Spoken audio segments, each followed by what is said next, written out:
I have no idea how this is gonna go. I was kinda out of the frame for most of my previous clips.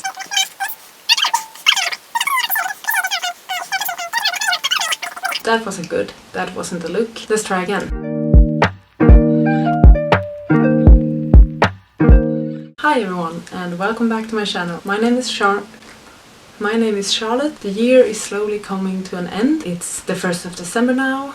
Just 1 month left of this very different and weird year that I'm hoping will be able to just ignore. Let 2021 be better, please. But one thing I did do this year is read quite a lot of books. And as you may have seen in my previous video, I'm not necessarily someone that needs a bigger or greater TBR. I have tons of books on my Goodreads TBR. I have a bunch of books here on my shelf that I still need to read. I still have plenty of reading to do. I'm not going low on that supply. But one thing throughout this year is that there have been a few different books that I read, really enjoyed. They haven't really been my typical genre. They have been of a different genre than I usually read, a different vibe, a different mood, a different setting. I've thoroughly enjoyed them so much. So what I want this video to be is basically to ask you guys to help me with recommendations for books that remind you of the books I'm about to talk about. The book that inspired me to do this video is Where the Crawdads Sing by Delia Owens. This book I read in September and I enjoyed it so much more than I thought I would. It just got better with every single page and chapter. I don't remember her name, but we followed this girl during the 60s and she becomes known as the marsh girl because where she lives, where her house is by a marsh. So which is kind of like, what do you call it? Like that muddy, watery part of a lake.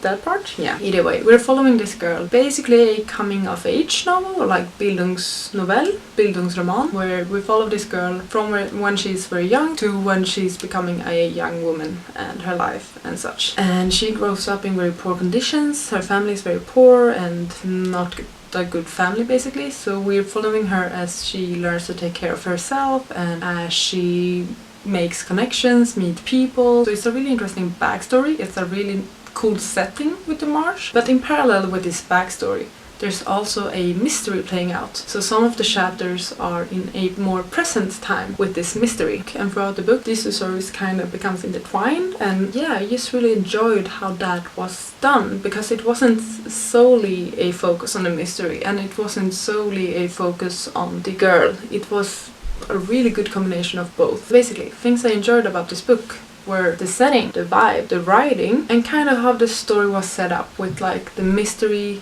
being a parallel story until it became the main story. So if you have any books that remind you of Where the Crawdads Sing, please let me know. I would love to read more books like this one because I really enjoyed it. I gave it 4.5 stars. It was just the ending that I was a bit disappointed in, or that was kind of a bit too off, and that took off that half star. The second book I want to talk about is Sharp Objects by Gillian Flynn. This book is also very interesting. It's a thriller where we are following a journalist who goes back to her hometown to live with her family and cover the murder of 2 young girls. Of course, this journalist has a past. She has a pretty dark backstory herself, and this trip back home just triggers a lot of things, and she's making connections between the murders of these girls and her own youth and experience living in that town. First of all of the trigger warnings for this one, all of them. Dramas, self-harm, look it up before you read it if you're unsure. But what I really liked about this one is that it's very bold. It's very dark, it's very bold, it's very controversial. The author is not afraid to just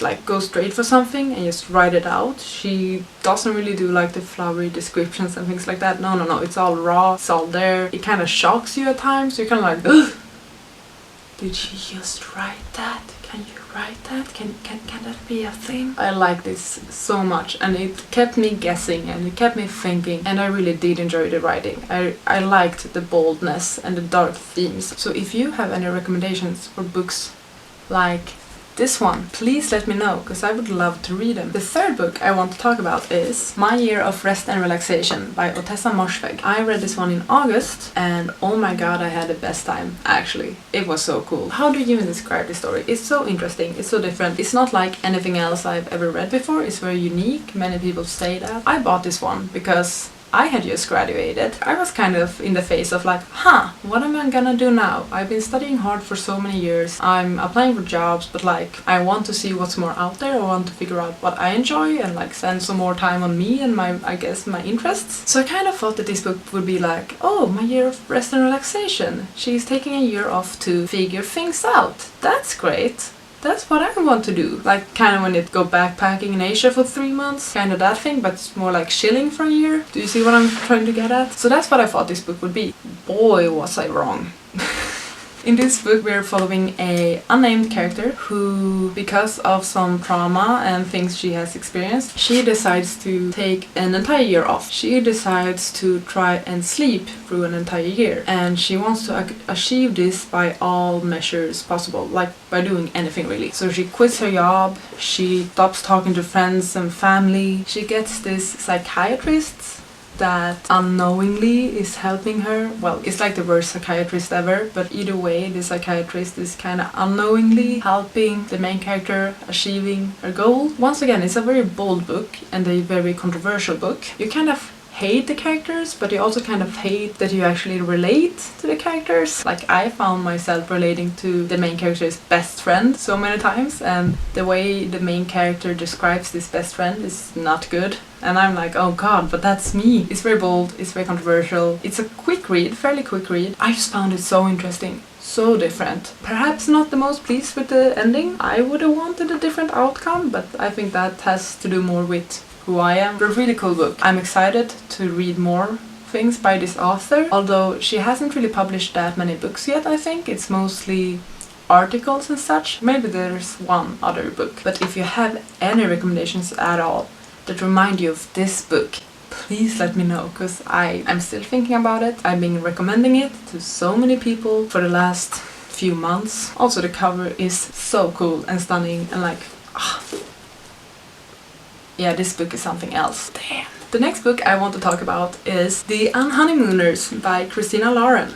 Another book I read in August. August was maybe one of my best reading months this year. At least like I read the most books in August. Here we're following the sister and brother of a couple that are getting married. It's the maid of honor and the best man, and they loathe each other. Or there's some history there, kinda, but not really though. But they hate each other. But due to circumstances, everybody at this wedding party gets food poisoning, except the two of them, which means that they get to go on the honeymoon to Hawaii. They hate each other, but when going on this all-inclusive honeymoon trip, they have to pretend to be a newly married couple. And it's great, because honestly, fake dating is one of my favorite tropes ever. This was just the trope so well done. I loved it, and I love the setting of Hawaii, of the free trip, of all the luxuries and all the fun, the getting to know each other part. This is like a really, really, really good romance novel. It's like so much fun. More things I loved about this one. I love the family for the female character. She comes from this huge family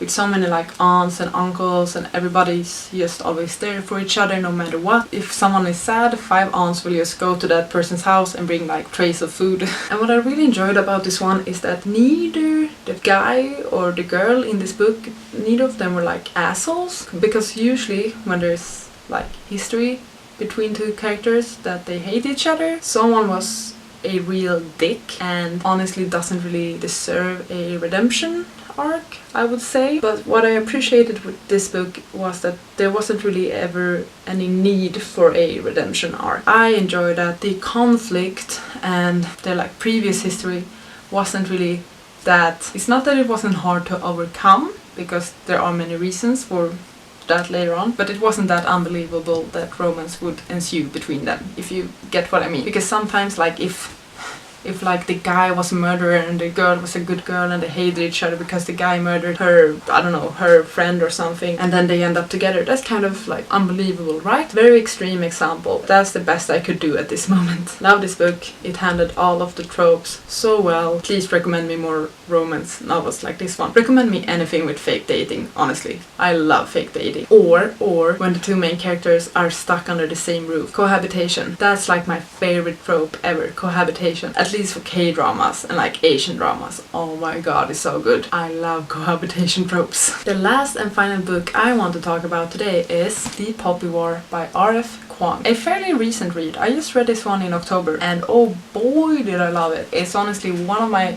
absolute favorite books this year. So incredible, so well done. It's a adult fantasy where we're following this girl Rin who studies really hard to get into this like magical school, which is like a magical military academy, and she gets into this school and then basically a war breaks out. I don't know, that's kind of all I can say. It is an incredible fantasy. I'm currently reading the second book in the series. It's a trilogy, really enjoying that one as well, but this one impressed me so much. I had no clue what it would be about, other from what's on the backside really. And it was just so amazing. It's very fast-paced, and I love fast-paced books. I love the scripted books as well, but there's something about fast-paced books. There's just so much going on in this one. And this could have easily been a 1,000-page or more like long book. But it's not. It's about 550 pages or something like that. And there's so much that happens in this one. So much. It's incredible. The writing is incredible. The characters are incredible. You kind of love some of the characters, but you hate them. But then the characters you hate, you learn to love, and the characters you love, you kind of start to hate. There's a lot of like politics in this one,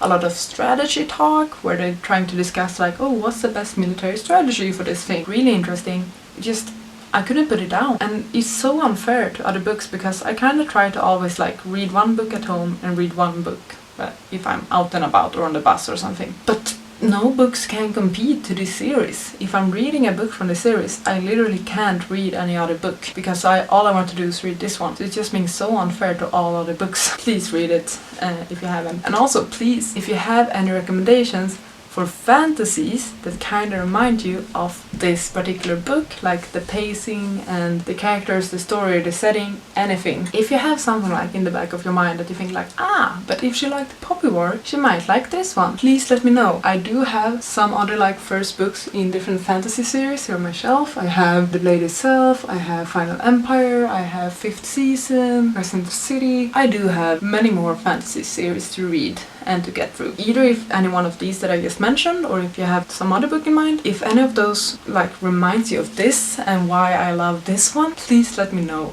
because this is a real contender for the best book of the year for me. Honestly, it's just ticking all the boxes. I can't really come up with anything bad about this book, to be honest. And that's about that for this video. I hope I was in frame, otherwise I'm gonna have to redo this a third time, I guess. But hey, thank you so much for watching. If you share any recommendations with me, thank you so much. I really do appreciate it. I'm always for the lookout for new incredible books. Until the next video, thank you so much for watching and take care. I'll see you later.